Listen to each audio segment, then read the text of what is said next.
new series, The Winchesters, premieres this Tuesday at 8/7 Central. Now at 10, a senseless stabbing spree on the Las Vegas Strip. 2 showgirls are killed, several others wounded. The latest on the motive for the vicious attack. Plus, a woman dies after being partially trapped in a clothing donation box, stuck after reaching inside, unable to get out. And the countdown to Election Day now just a month away. The top 2 candidates to become LA's next mayor square off, both finding themselves on the defensive. Now on the news at 10.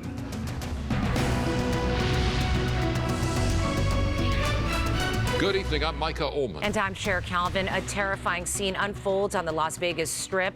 A man armed with a large knife runs through the crowd, stabbing people from showgirls to tourists. 2 people are dead and 3 others are in critical condition. KTLA's Mary Beth McDade live with more on the rampage coming days after the 5-year anniversary of the Music Festival massacre.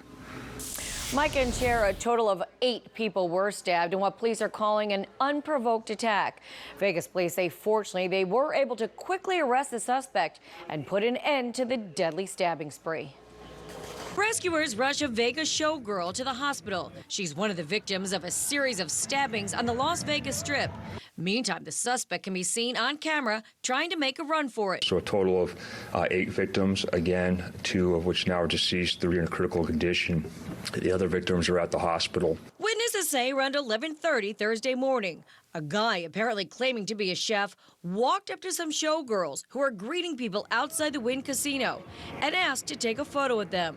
When they refused, he reportedly started stabbing the showgirls with a large kitchen knife that he was holding, and then continued stabbing random strangers as he made his way down the Strip. Guy ran up and started stabbing this lady in front of me, and she ran around the escalators, and then she collapsed up under the bridge, and her girlfriend was trying to help her. Witnesses describe the chaos that unfolded during what police say was an unprovoked attack. And I see a guy drop right there, and then his girl starts screaming and book it. And I'm like, okay, something's going on. And then I realize, oh, it's even worse. And I start hearing, at the same time I'm seeing screaming and a guy take off his shirt to give chest compressions to the guy who dropped in front of me.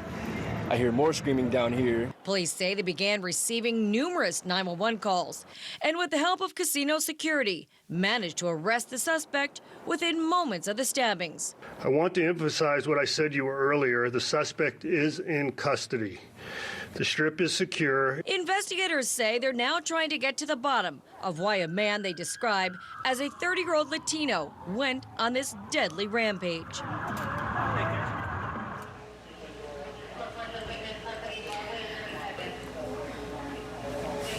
Police say they have recovered the large knife used in the attacks. They say they do not believe the suspect is a Vegas resident. For now, reporting live here in News Center, Mary Beth McDade. We'll send it back to you guys in the studio. Mary Beth, thank you. A daycare center in Thailand is the scene of unimaginable pain and suffering tonight following a massacre that left at least 36 people dead, including 24 young children.